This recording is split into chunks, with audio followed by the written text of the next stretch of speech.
حضرت سلطان ابراہیم بن ادم رحمۃ اللہ تعالی۔ تو یہ حضرت کو عام بابا نہیں، ہم تو حضرت آج 5 روپے نہیں نہ چھوڑتے، یہ ہوا جس نے اللہ اور اللہ کے رسول کی محبت میں بلخ کی بادشاہی کو ٹھوکر ماری تھی حضرت۔ ہم تو 5 روپے نہیں چھوڑتے، بلخ کی بادشاہی چھوڑی تھی حضرت۔ سوکھا کام نہیں حضرت جی، یہ لباس اتار کے گدڑی پہننا ہے، کوئی بچوں کا کھیل نہیں ہے، لیکن اس نے دے ماری ٹھوکر حضرت۔ لکھا ہے کہ یہ ایسا بادشاہ تھا کہ جب حضرت اپنے بستر پہ لیٹا کرتے تھے نا، تو لیٹنے سے پہلے آپ کے بستر پر 2.5 من 100 کلو گلاب کی پتیاں ڈالی جاتی تھی، تو پھر حضرت سلطان ابراہیم بن ادم رحمۃ اللہ تعالی اپنے بستر پہ لیٹا کرتے تھے حضرت۔ تو بزرگ کہتے ہیں کہ وہ خادمہ جو عرصہ دراز سے اس خدمت پہ مامور تھی، تو ظاہر روز جو ڈالتی تھی، تو ایک دن خیال آیا چل پل آج میں بھی تو لیٹ کے دیکھا کیویں دا بستر ہے۔ تو ظاہر ہے تھکی تھی سارے دن کی، بس لیٹی تو آنکھ لگ گئی، بس آنکھ اس وقت کھلی جب وجود پہ کوڑا پڑا، اٹھ کھڑی ہوئی تو کیا دیکھا، جلاد بھی ہے، سلطان ابراہیم بن ادم بھی ہے، غصہ چڑھا ہوا۔ آپ نے فرمایا تیری اتنی جرت ہے کہ تو ایک لونڈی ہو کے میرے بستر پہ لیٹتی ہے؟ جلاد کو کہا مارو کوڑے اور اس کی کھال ادھیڑ کے رکھ دو۔ وہ کوڑے پڑے، ظاہر انسانی وجود تھا، درد ہوئی، رو پڑی، چیخو پکار کی، لیکن تھوڑی دیر بعد نا اس نے چیخنا بند کر دیا، رونا بند کر دیا اور مسکرانے لگ پڑی۔ حضرت بھی بڑی جہاں دیدہ شخصیت کے مالک تھے۔ آپ نے جلاد کو فرمایا چھوڑ دو، اس نے چھوڑ دیا۔ آپ نے اس خادمہ کو پوچھا پہلے تو رو رہی تھی اب ہنس رہی ہے، یہ کیا ہے؟ عرض کرتی حضور وجود ہے، کوڑے پڑے، درد ہوئی، رونا ہی تھا۔ آپ نے فرمایا اصل سوال یہ ہے کہ ہسن کیوں نہیں؟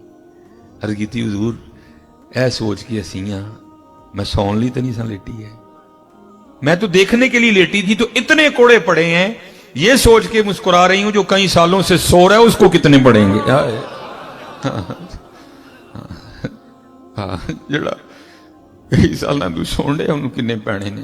ہاں سر، اسی لیے تو کسی نے کہا تھا نا جاگ مسافر جاگ، نہ کر نیند پیاری، ایس مسافر خانے اندر لٹے کہیں بیوپاری، سسی ستی یار گوایا کتے تو ہی نہ سو جائیں۔ جاگو پائی جی جاگو جاگو، وقت بڑی تیزی سے۔ ہاں ویسے بزرگوں کو بڑے ماننے والے ہیں، بعض ہم نے ان کی کوئی بھی نہیں ماننی ہے۔ حضور بولے شاہ علیہ الرحمہ نے کمال کر دیا، بات ہی ختم کر دی۔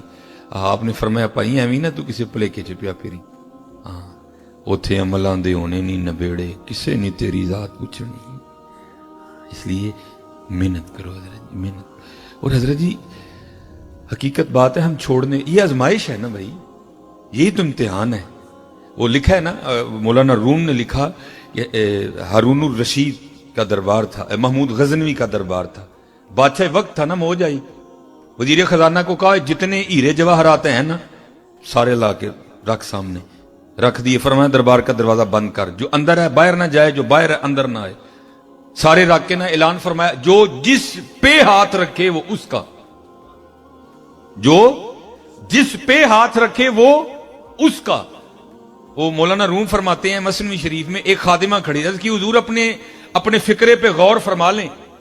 آپ نے فرمایا جو جس پہ ہاتھ رکھے وہ اس کا۔ محمود غزنوی نے کہا مجھے اپنا فکرہ یاد ہے، میں اب بھی کہتا ہوں جو جس پہ ہاتھ رکھے وہ اس کا۔ وہ ساری کابینہ اٹھ کے بھاگ گئی، کسی نے کسی ہیرے پہ رکھا، کسی نے کسی ہیرے پہ رکھا، کسی نے کسی ہیرے پہ رکھا۔ اس خادمہ نے آ کے محمود غزنوی پہ ہاتھ رکھ دیا، اس نے آ کے محمود غزنوی پہ ہاتھ رکھ دیا۔ محمود غزنوی نے کہا چلیے کی کیتا ہی، وہ اتنا سنہری موقع تھا، دیکھ تو سے کتنے کتنے قیمتی ہیرے پڑے تھے، وہ دور پہ ہاتھ رکھتی تو نے یہ کیا کر دیا؟ ہاتھ جوڑ کے عرض کرنے لگی حضور آپ نے خود ہی تو کہا تھا جو جدے تے ہاتھ رکھے ہو دا، انہوں نے ہیرے تے رکھے، میں ہیرے والے تے رکھ لیا۔ یہی فیصلہ کرنا ہے آپ نے، بس یہی فیصلہ آپ نے کرنا ہے کہ ہیرا یا مدینے والا، یہی فیصلہ کرنا ہے حضرت۔ اور جس نے کر لیا حضرت وہی بابا فرید ہے حضرت، حقیقت میں آپ کو کہہ رہا ہوں۔ اور یہ حضرت سلطان ابراہیم بن ادم کے لیے تاریخ نے آگے بھی لکھا، صرف یہ نہیں لکھا کہ چھوڑ دیا، نہیں آگے بھی لکھا حضرت۔ پھر میں نے کہا نا اس بادشاہ وقت نے محبت الہی میں اتارا شاہی لباس اور گدڑی پہنی حضرت، جو صوفیاء کا لباس ہے۔ تو ایک دن حضرت خواجہ فرید الدین عطار علیہ الرحمہ نے لکھا کہ آپ اپنی گدڑی کو نا دریا دجلہ کے کنارے بیٹھے سی رہے تھے، تو آپ کے بعد آپ کے ماموں حاکم ہوئے. تو جو وہ ماموں گزرے نا تو اپنے بھانجے کو دیکھا تو دل میں ایک درد اٹھا. ہوا ابراہیم وہ بادشاہ ابن بادشاہ وہ ایک ہی کیتا ہی ہیں. وہ بادشاہی چھوڑ کے کیا تو نے کیا. آج تیرا حال یہ کہ اپنے پھٹے کپڑے خود سی رہے. وہ ماموں نے گھوڑا کھڑا کیا تو حضرت کے پاس آیا اور آ کے کہتا ہے ابراہیم چل اب بھی واپس آ جا, اب بھی تخت تیرا ہی ہے, چل آ واپس. کیا ملا تجھے بادشاہی چھوڑ کے؟ تو حضرت سلطان ابراہیم بن ادم نے کہا ماموں تجھے بتاؤں کیا ملا, بتا. تو حضرت کے ہاتھ میں جو سوئی تھی نا, لکھا کہ حضرت نے دریا دجلہ میں پھینک دی. اب حضرت جی دریا کی موجوں کے سامنے سوئی کی کیا حیثیت ہے؟ چند لمحوں میں وہ موجیں اس سوئی کو اٹھا کے پتہ نہیں کہاں سے کہاں لے گئی ہوں گی. پھینک کے تو حضرت نے دریا کی مچھلیوں کو مخاطب کر کے فرمایا کہ ابراہیم بن ادہم کی سوئی لے کے آؤ. تو لکھا ہے کہ ہزاروں مچھلیاں اپنے منہ میں سونے کی سوئیاں لیے نا, انہوں نے منہ پانی سے باہر نکال دیا. آپ نے مچھلیوں کو مخاطب کر کے فرمایا میں تو اگے چھڑے بیٹھا ہوں پھر ہی لے آئی ہوں, یہ نہیں چاہیے, میری سوئی لے کے آؤ. تو لکھا ہے کہ ایک چھوٹی سی مچھلی نا اپنے منہ میں حضرت کی سوئی لے کے اس نے پانی سے منہ باہر نکالا. آپ نے وہ سوئی پکڑ کے اپنے ماموں کو مخاطب کیا اور فرمایا ماموں اوے وہ بادشاہی اچھی تھی کہ یہ اچھی ہے, وہ بادشاہی اچھی تھی کہ یہ اچھی ہے. حضرت کر کے تو دیکھو یار, خودی کو کر بلند اتنا کہ ہر تقدیر سے پہلے خدا بندے سے خود پوچھے بتا تیری رضا کیا ہے. تو صحیح یار, تو کھڑا ہی نہیں ہوتا. یہ کتاب ہے تذکرہ غوثیہ, گل حسن شاہ قادری رحمۃ اللہ تعالی علیہ اس کے مصنف ہیں. اور یہ ملفوظات ہیں سید غوث علی شاہ قادری رحمۃ اللہ تعالی علیہ.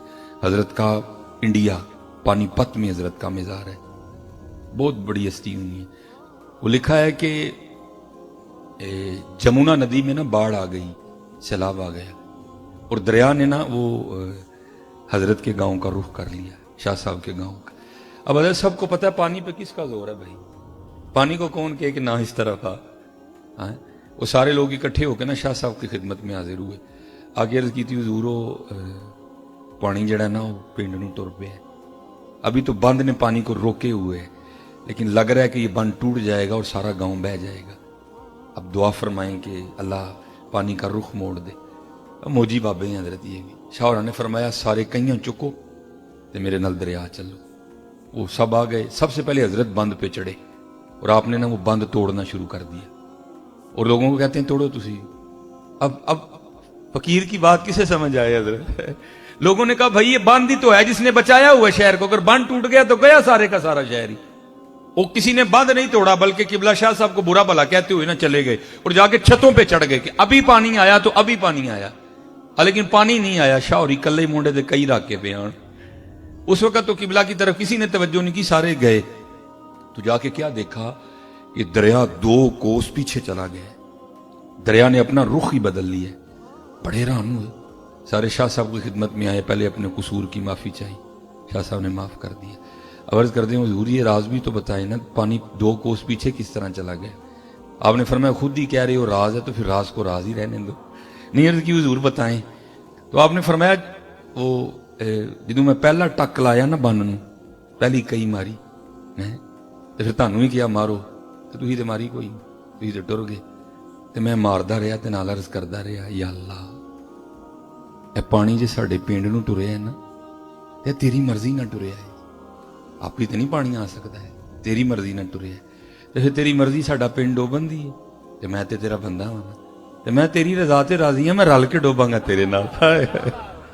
میں نے بند توڑنا شروع کر دیا. کہتے بس تھوڑی دیر بعد یہ آواز آئی غیب سے, او بندے وہ تو وہ چاہتا ہے جو ہم چاہتے ہیں, لے پھر اسی وہ کر دنے ہیں جو ہن تو چاہنا ہے. آؤ تو صحیح یار, ہم تو مائل با کرم ہیں, کوئی ساحل ہی نہیں. راہ دکھائیں کسے کوئی راہ روے منزل ہی نہیں, کوئی قابل ہو تو شانے کہیں دیتے ہیں, ڈھونڈنے والوں کو تو دنیا بھی نہیں دیتے ہیں. یہ راز سمجھو حضرت, اور اپنی زندگی ضائع نہ کرو حضرت. راز سمجھو, یہ راز ہے کیا, راز ہے کیا. جو سمجھ گیا پھر کمال ہی کمال ہے. وہ جو میرے ادھر بزرگ تھے, میں وہ